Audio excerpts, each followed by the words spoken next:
Bismillahirrahmanirrahim. Assalamualaikum warahmatullahi wabarakatuh. Sebelumnya, saya mengucapkan terima kasih kepada Ibu dosen pengampu mata kuliah Administrasi dan Supervisi Pendidikan, yaitu Ibu Dr. Nofriyanti Ahyar MPD, yang telah memberikan kesempatan bagi kelompok kami untuk mempresentasikan materi pada pertemuan kali ini.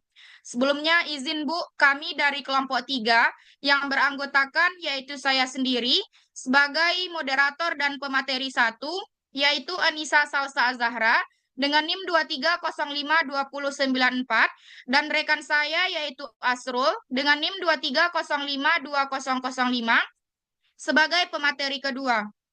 Baiklah, di sini kami dari kelompok 3 akan mempresentasikan mengenai materi, yaitu tentang konsep, proses, dan peran guru dalam administrasi kurikulum. Adapun materi yang pertama yaitu mengenai konsep administrasi kurikulum yang akan dijelaskan oleh saya sendiri. Baiklah, saya akan menjelaskan mengenai materi konsep administrasi kurikulum.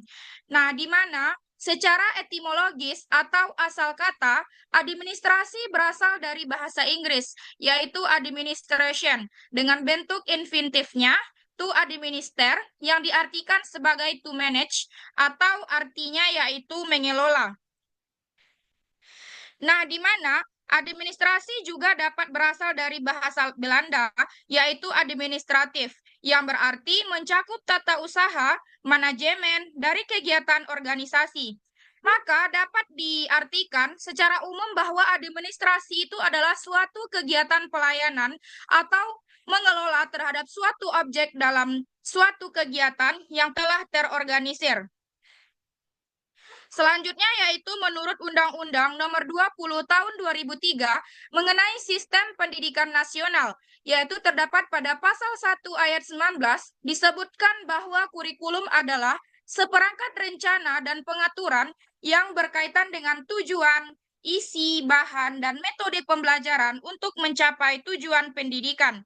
Nah, jadi dapat disimpulkan bahwa penjelasan dari administrasi kurikulum ini adalah semua proses usaha yang telah terencana dan diusahakan secara sengaja dan bersungguh-sungguh, serta pembinaan secara berkelanjutan pada kegiatan belajar mengajar secara efektif dan efisien demi mencapai tujuan pendidikan yang telah ditetapkan.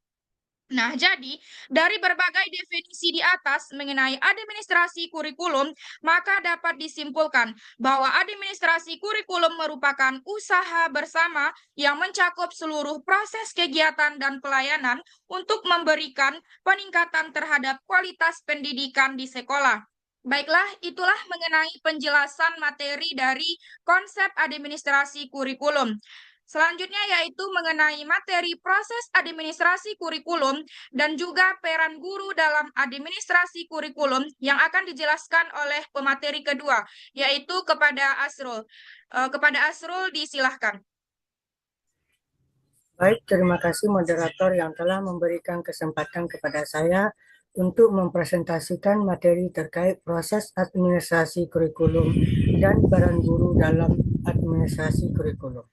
Yang pertama yaitu proses administrasi kurikulum. Terdiri dari beberapa proses administrasi kurikulum. Yang pertama yaitunya perencanaan. Perencanaan adalah suatu kegiatan mempersiapkan secara sistematis sesuatu yang berkaitan dengan kegiatan atau operasi yang akan dilakukan untuk mencapai suatu tujuan. Tahapan perencanaan ini juga terdiri dari beberapa tahapan. Yang pertama yaitu analisis kebutuhan, yang kedua merumuskan dan menjawab pertanyaan filosofis, yang ketiga menentukan rancangan program, yang keempat perencanaan keseluruhan, pengembangan, pelaksanaan, dan evaluasi perencanaan program memerlukan tenaga ahli di bidang perencanaan program agar program tersebut dapat berjalan dengan baik dan direncanakan dengan baik. Kemudian, perencanaan atau desain kurikulum ada beberapa jenis, di antaranya yaitu ada kurikulum humanistik, kurikulum sistematik, dan kurikulum subjektif, dan kurikulum subjek akademik. Kemudian proses yang kedua yaitu pelaksanaan atau implementasi kurikulum. Pelaksanaan kurikulum yang telah dirancang sebenarnya dilaksanakan lembaga atau sekolah masing-masing. Siswa yang berhasil menguasai materi yang sudah diatur dalam kurikulum, maka pelaksanaan kurikulum tersebut sudah dikatakan berhasil. Dalam pelaksanaan kurikulum dibagi menjadi dua tingkatan, yaitu pelaksanaan kurikulum tingkatan sekolah yang dipandu oleh kepala sekolah dan pelaksanaan kurikulum di tingkat kelas yang dilaksanakan oleh guru. Kemudian model implementasi kurikulum terbagi menjadi tiga. Di antaranya yang pertama yaitu the current based adoption model, yang mana model ini adalah sebuah model deskriptif yang dikembangkan dengan cara mencari tingkat kepedulian guru terhadap suatu perubahan kurikulum yang sering terjadi. Kemudian yang kedua, model Leadwood, yaitu model ini lebih berfokus kepada guru. Yang menjadi dasar adanya model ini yaitu karena kesiapan guru dalam segala hal itu berbeda-beda. Implementasi merupakan proses hubungan timbal balik antara guru dengan siswa. Pertumbuhan dan perkembangan memungkinkan adanya langkah-langkah individu untuk mengidentifikasi. Dan yang ketiga, model dari pelaksana implementasi kurikulum yaitu model TORI. Model ini bertujuan untuk membangkitkan perubahan masar ke arah yang lebih baik. Dengan adanya model ini, maka sangat diharapkan minat dalam diri guru untuk melakukan perubahan. Model TORI ini adalah menumbuhkan kepercayaan diri, menimbulkan dan membuka keinginan. Kemudian proses administrasi kurikulum yang ketiga yaitu organisasi kurikulum. Organisasi kurikulum ini adalah desain bahan kurikulum yang bertujuan untuk memudahkan siswa dalam pembelajaran, baik dalam hal belajar, bahan pelajaran, dan melakukan kegiatan belajar, sehingga tercapainya tujuan pembelajaran. Organisasi kurikulum membahas tentang pengaturan bahan pengajaran, sumber pelajaran yang bersumber dari nilai budaya, sosial, siswa, masyarakat, serta ilmu pengetahuan dan teknologi. Secara umum, bentuk kurikulum dibagi menjadi dua, yaitu kurikulum berdasarkan mata pelajaran, yang mana kurikulum ini terbagi menjadi dua, yaitu mata pelajaran yang terpisah-pisah dan mata pelajaran yang tergabung. Kemudian yang kedua yaitu kurikulum terpadu. Dalam kurikulum ini terjadi kesatuan atau penggabungan antara beberapa mata pelajaran sehingga timbul perpaduan program yang tidak mengenal mata pelajaran maupun bidang studi. Kurikulum ini lebih cenderung memerintahkan bahwa dalam satu pokok pembahasan harus disatukan kepada terpadu secara menyeluruh. Kemudian proses yang terakhir yaitu pengawasan dan evaluasi. Dalam Kamus Besar Bahasa Indonesia, pengawasan adalah penilaian dan penjagaan. Pengawasan ialah pemeriksaan untuk memastikan apakah semua berjalan sesuai dengan rencana yang telah dibuat sebelumnya. Fungsi dari pengawasan ialah mencegah terjadinya penyelewengan, kelalaian, dan untuk memperbaiki kesalahan yang terjadi agar tidak ada hambatan. Pengawasan dilakukan dengan prinsip objektif dan transparan. Proses pengawasan dilakukan dengan cara pemantauan, supervisi, pelaporan, dan tindak lanjut. Kemudian menurut R. Ibrahim, model evaluasi kurikulum terbagi ke dalam 4 model. Terbagi ke dalam 4 bagian. Yang pertama yaitu measurement, yaitunya berarti mengukur berdasarkan pada skala tertentu, di mana setiap individu dapat diposisikan berdasarkan urutan atau ranking sesuai dengan apa yang mereka ketahui.